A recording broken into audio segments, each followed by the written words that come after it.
Olá, meus nobres e queridos amigos. É um prazer tratar este grande tema por meio de vídeo e vamos fazer um breve comentário sobre o informativo de jurisprudência 686 do STJ, datado do dia 1º de março de 2021.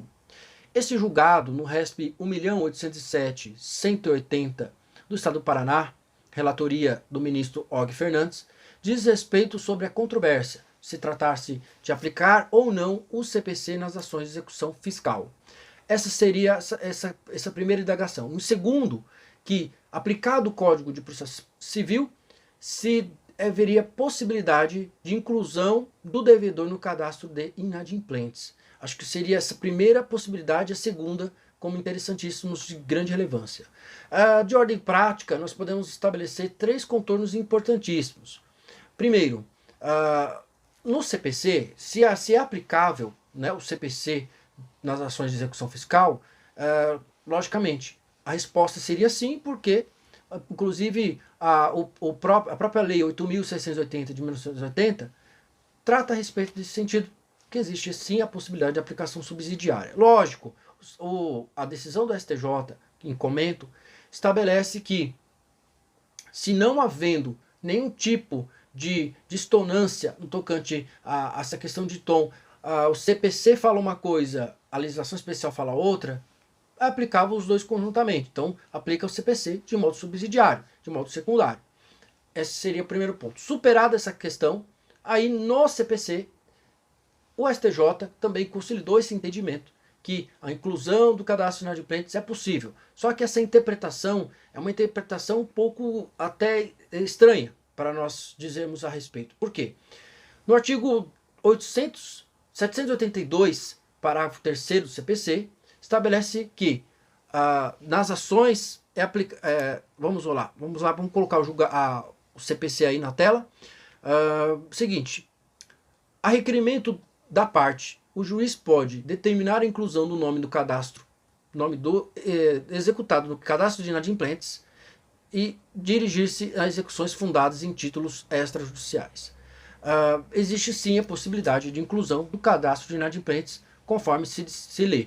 Só que em títulos executivos extrajudiciais. Títulos executivos extrajudiciais, para que você também tenha essa compreensão, eles são, por exemplo, uma nota promissória, um cheque, uma duplicata, uma letra de câmbio, um debenture.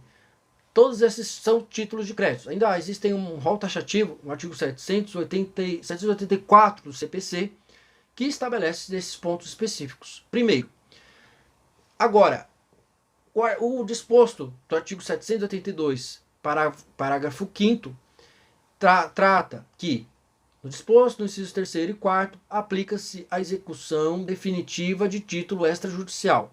Ponto. Agora, surge uma grande dúvida. Ou seja, não é aplicável na execução fiscal se nós fazemos somente a leitura do artigo 782, parágrafo 3º. Primeiro ponto. Porque a execução fiscal não é título executivo extrajudicial. Porque título executivo existe um rol taxativo previsto em lei. Artigo 784, próprio CPC. Outro ponto importante. O parágrafo 5º estabelece que é aplicável no tocante à inclusão do cadastro de inadimplentes em situação específica, em execução definitiva de título judicial. Lógico, execução definitiva de título judicial, o que é isso? Aí nós vamos remeter à própria leitura do CPC. Artigo 587, ele trata em relação de execução, que ela somente poderá ser definitiva, se, portanto, fundada em sentença transitada em julgado, ou em título executivo extrajudicial. Né? Então, existem esses dois pontos. Aí existe essa controvérsia inicial. A execução fiscal é o quê? A execução será definitiva, a execução é um efeito mandamental. Não há necessidade de se produzir ali fase de conhecimento, tudo. Existe, lógico, a defesa na execução fiscal, né? Existe essa possibilidade do devedor fazer essa defesa no prazo legal, ou mesmo situações em que matérias de ordem pública ser aplicado ali, portanto, a exceção de pré-executividade, né, se fora do prazo e tiver matéria de ordem pública a ser observada, como, por exemplo, a prescrição, decadência, situações específicas. Agora, esse seja o primeiro ponto principal que nós temos que deixar claro, para alfinetar você aí que estuda, para você entender, não se trata nem de uma coisa nem de outra. Execução fiscal é execução fiscal, é uma ação mandamental. Só que o STJ fez essa interpretação estendendo-se para os títulos executivos judiciais. Então ele fez uma interpretação extensiva dessa decisão. Essa decisão diz, então, claro, que estender execuções de títulos executivos judiciais, havendo sim, portanto, a possibilidade de inclusão do cadastro de inadimplentes, seria o primeiro ponto, e esta inclusão, ela exclui a incidência das execuções provisórias. Não é? Lógico, muito prático. Como é que vai colocar, incluir no cadastro de inadimplentes numa execução provisória, que ainda se discute o processo. Então já existe uma consolidação. Primeiro, trata-se, portanto, de natureza de uma segurança jurídica. Tem que ser definitiva. E a própria execução fiscal, ela tem uma sentença, é uma decisão, é um título que não é uma sentença, não é uma decisão definitiva, mas ela é um título executivo. Então, a certidão de dívida ativa também prescinde dessa natureza. Depende de uma natureza de mandamental, executiva, força normativa para se cumprir a decisão, independente de discutir-se ou não o A mais B. Então seria essa primeira proposição. Então o STJ fez essa interpretação extensiva porque não está previsto no CPC em determinada ocasião, essa ocasião específica. Agora, a questão da extensão, né, inclusão do nome é outro ponto, né? Então a intervenção do judiciário, aí existe também essa possibilidade dessa intervenção do poder judiciário, no caso, só havendo a prática de uma dificuldade significativa ou mesmo impossibilidade do credor utilizar os seus meios para efetuar o pagamento. Então existe outro ponto principal, além de não haver uma distorância tocante à questão de título executivo ou mesmo sentença definitiva, não existe nenhuma das possibilidades extrajudicial ou situação específica como esta intervenção do judiciário, ela detém um valor ainda maior, porque somente poderá haver quando havendo provas, né, comprovação de que, o devedor ainda continua devendo e muito melhor colocá-lo no cadastro de inadimplentes. Então o STJ entendeu dessa natureza. De modo diverso, alguns juízes entendiam desse sentido. Não há ausência de previsão legal, na lei de execução fiscal não trata nada disso, não é aplicado o CPC e, via de consequência, não pode o Poder Judiciário intervir em determinada situação. E essa ausência de previsão legal, inclusive, diz respeito também ao convênio, que não existe um convênio com o poder público e os órgãos de proteção de crédito. Esse seria outro ponto principal. Só que, ainda vamos adiante dessa decisão, aplicação subsidiária do CPC pode ser aplicado sim, desde que não haja nenhum tipo de regra normativa diversa da lei especial ou mesmo qualquer elemento que configure incompatibilidade com as regras estatuídas na lei de execução fiscal. Este seria o primeiro ponto. Segundo, inclusão do devedor do cadastro de inadimplentes é a medida necessária e ela é como um mecanismo de coerção, possibilitando que, inclusive, a aplicação, né, dos princípios processuais, como a questão da efetividade da execução, tocante à economicidade, né, tocante ao órgão público, a relação de razoável duração do processo, especificamente a menor onerosidade ao devedor. Então, existe essa possibilidade de flexibilizar, colocando o devedor no cadastro de inadimplentes para forçá-lo a pagamento daquela dívida tributária, por exemplo. E aí, nesse ponto principal, aí houve como se fosse uma espécie de recomendação do STJ que os entes públicos eles podem optar por uma inclusão do devedor no cadastro de inadimplentes sem que haja intervenção ou mesmo interferência do Poder Judiciário. Isso, na prática, um juiz, um magistrado, ele não vai discutir nada a respeito disso. Ele pode, inclusive o ente público, vamos supor, uma prefeitura X, chega lá, inclui o devedor no cadastro de inadimplentes e ao mesmo tempo faz essa execução fiscal. A diferença aqui na prática, o que deve se observar, até o próprio julgado em destaque, interessante nós pontuarmos, aqui o próprio julgado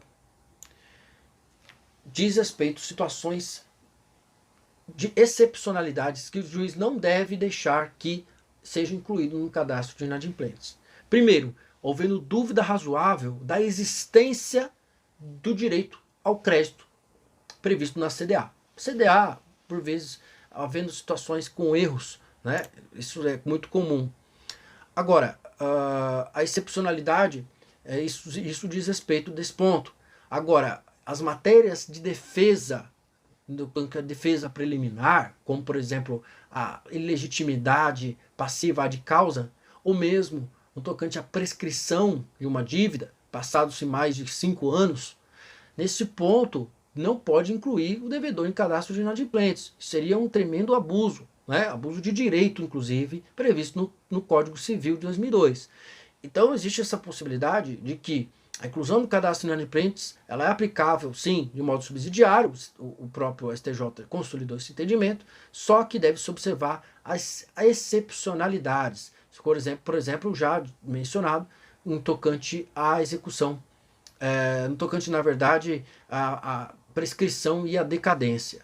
Ainda, nós temos que observar que o STJ também deixou claro quanto à questão da possibilidade dessa promoção, trazendo uma efetividade de ordem prática, que os entes públicos eles podem também firmar convênios com as entidades de proteção ao crédito para facilitar a quitação, inclusive, das dívidas. Isso foi uma orientação, uma sugestão da próprio julgado.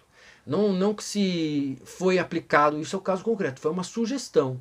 E além disso, outro ponto interessantíssimo dessa decisão, que a inclusão do cadastro de inadimplentes busca, na verdade, o pagamento. O devedor deve pagar. Só que ele não significa que há esse exaurimento, o esgotamento de buscas de bens penhoráveis. Não há necessidade de se buscar todos os penhores. Olha, eu tentei penhorar tudo que fosse e não consegui. Agora é a última alternativa e partir para a inclusão do cadastro de devedores. Não. Pode ser colocado, inclusive, na esfera administrativa. Existe essa possibilidade do órgão público incluir no cadastro do cadastro de devedores, né? Inclusive é muito importante, inclusive trazendo uma menor princípio, privilegiando-se ao princípio da menor onerosidade da execução, com base no artigo 805 do CPC, e aí, havendo dessa possibilidade de inclusão do cadastro de inadimplentes, ele pode ser colocado a qualquer momento, qualquer tempo.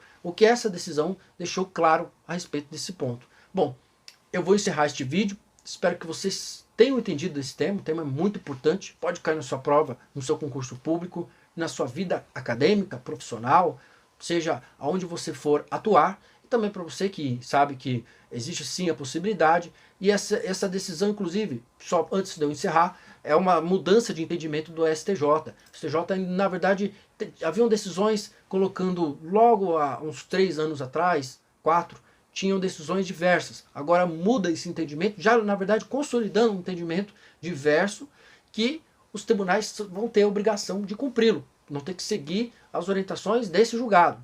Os juízes que antes não aplicavam, não queriam incluir o devedor no cadastro de inadimplentes, são obrigados a seguir essa decisão do STJ.